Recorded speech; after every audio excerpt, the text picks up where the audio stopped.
天哪，外面的雨还没有下完，放心。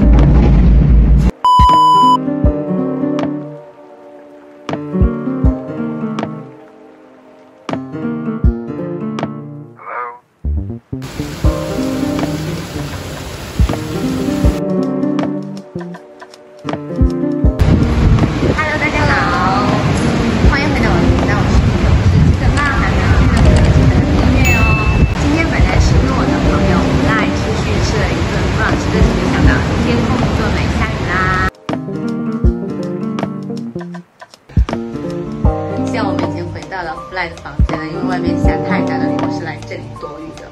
其实 Fly 在 Pinnacle 已经住了2年了吧？3年了。大家知道 Pinnacle 真的是新加坡的一个非常非常棒的 HDB 项目。Fly 也知道它是哪一年建成的吗？据我所知，应该是2009年建好的。好像一共是有50层楼高，对吧？对，它是50层，是一个空中花园，然后26层是一个空中的跑道，然后1楼到3楼是一个 deck， 就是小孩可以有篮球场，然后有可以玩滑板的地方，然后剩下的这些中间的楼层才是真正的就是可以居住的房子。它的那个空中花园据说是有500米长，然后也是全世界公共住宅里面最长的空中花园，所以我觉得真的还是蛮了不起的。会经常在那个26楼运动吗？我还蛮经常去26楼的，因为我平时喜欢跳绳，所以一般晚上下班我就会去26楼跳绳，跳个20分钟，然后可能大家会散散步。我也看到很多住在这个Pinnacle的人，他也会在那跑步呀，或者是带小孩走一走。运动的 facility 是在26楼还是在其他地方？26楼主要是跑道，然后可能有一些比较简单的器材，但是在楼下的话会有一些那种什么转盘啊，或者是你可以练腰、练仰卧起坐的，那个是在楼下。对，那种 HDB 好像都还是有的那种器材，是对的。反正现在下雨我们就多闲聊一下。你知道这边房型？搞错了，再来。这边房型有2种嘛，就是3室1厅和4室1厅，通常所说的4房式和5房式。对，这边就是只有这2种房型。像价钱嘛，因为我觉得这边是在新加坡 HDB 里面算卖的蛮贵的。这边一般我感觉要100万新币左右吧，当然这个跟你的楼层还有就是朝向有关系。一般楼层越高的话是会比较贵，因为楼层高的话通风性越好，然后就会比较干燥。朝向的话，因为这边是有从 A、B、C、D、E、F、G 这么多栋，然后它都朝不同的方向。如果是朝马路的话，会有一些噪音。然后可能朝其他方向会比较安静一点，但这个在价钱上也是有区别。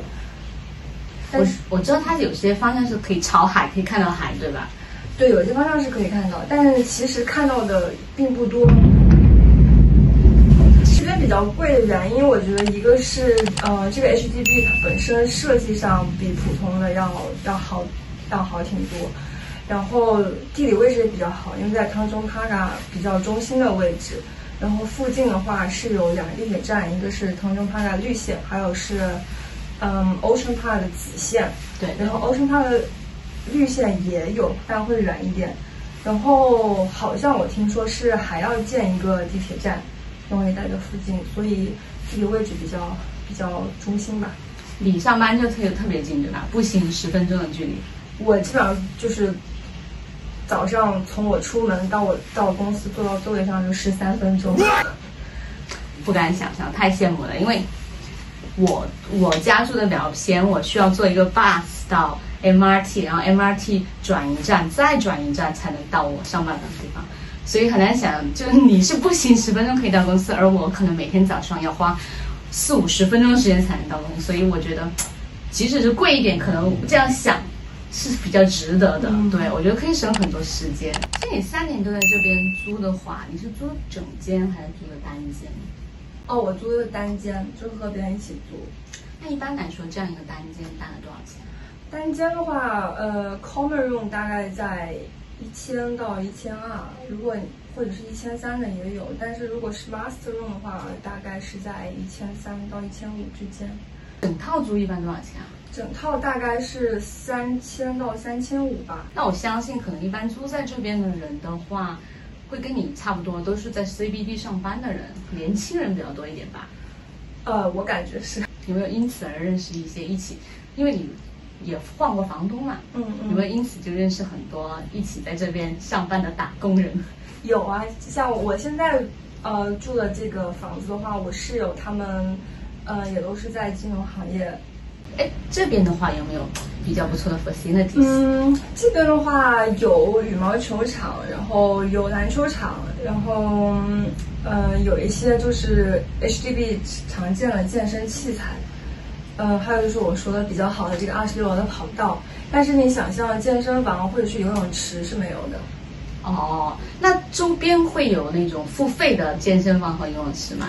周边健身房有很多，像离这边我步行大概10分钟的话，有2个健身房，一个是 Virgin， 一个是 Fitness First。哦，对，都还蛮近的。对，但是游泳池的话，我一般去 Stadium。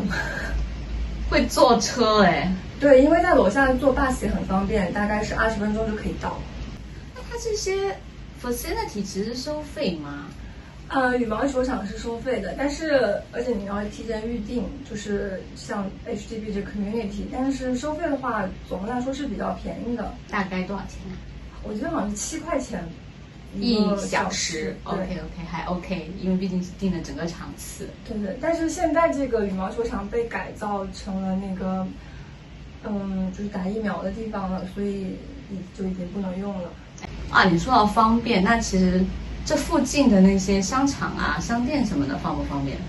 商场、商店，如果你只是说满足一个日常吃饭，或者是超市买一些这种生活用品的话，还是很方便的。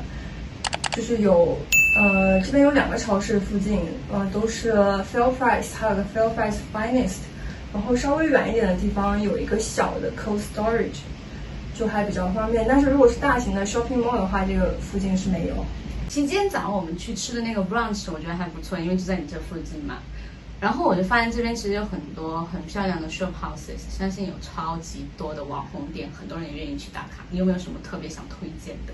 这边就是好吃的特别多，基本上这边有韩国菜一条街。对。然后有很多，因为我比较喜欢吃韩国菜，所以我还挺开心的。哦，那很好。然后有最近比较火的那个 Monster 那个 ice cream。哦，我知道。然后也是在附近，大概走路8分钟，很精确的时间。然后还有一家比较火叫 Populous Brunch。对，那家超级火，我一直没有去过。你有 try 过吗？try 过。好吃吗？还不错，就是在这 Pinnacle 正对面，大概你下楼梯到1楼走3分钟到了。然后还有 Shake Shack 也在楼下。哦，那个汉堡包店是吗？哇塞，天哪，外面的雨还没有下完。OK， 今天的 vlog 就到这里啦，我们下期节目再见。还没有订阅的朋友记得订阅哦，拜拜。